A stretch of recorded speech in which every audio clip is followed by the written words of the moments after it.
local government, this past January, the Board of Supervisors of Carroll County, as Tom mentioned, did see the light, and they severed ties with ICLEI. One commissioner, and I think the language they used for the reason they gave why is interesting. One commissioner noted, quote, sustainability now includes broad, overreaching restrictions on local governments that impact the free marketplace. Another commissioner stated, quote, the organization advocates a form of environmentalism that intersects environmentalism and socialism and seeks to inject government into all forms of people's lives, including land use, farming, transportation, home construction, and food production. Does that sound familiar? They noted that the plan violated private property rights and probably the U.S. Constitution. They shut down the county's Sustainable Development Office, terminated its manager, and rejected the county's comprehensive development plan, the Sustainable Development Scheme that had been written by ICLEI. I do hope that Albemarle County will sever its official ties to ICLEI.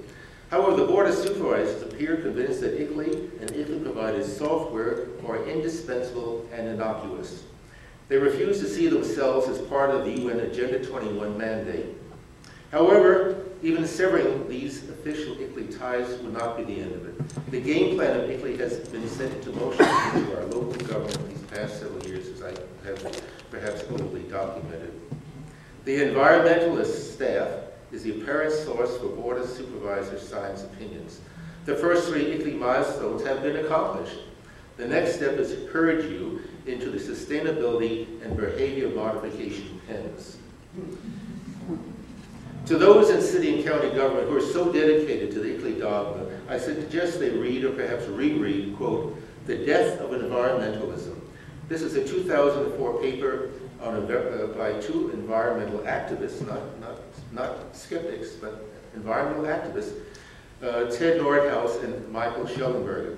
They were named Heroes of the Environment by Time magazine in 2008. Better yet, read their February, last month's publication, now, The Long Death of Environmentalism.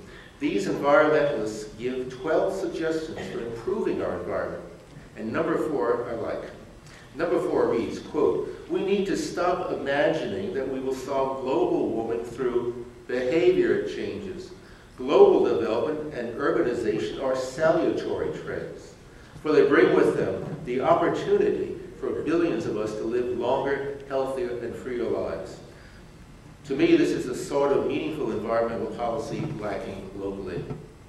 Remember, it all started with a benign sales pitch, quote unquote. There is nothing obligatory, just a statement of purpose. And we have the reassurance, as I reiterated here, to Mr. Williams.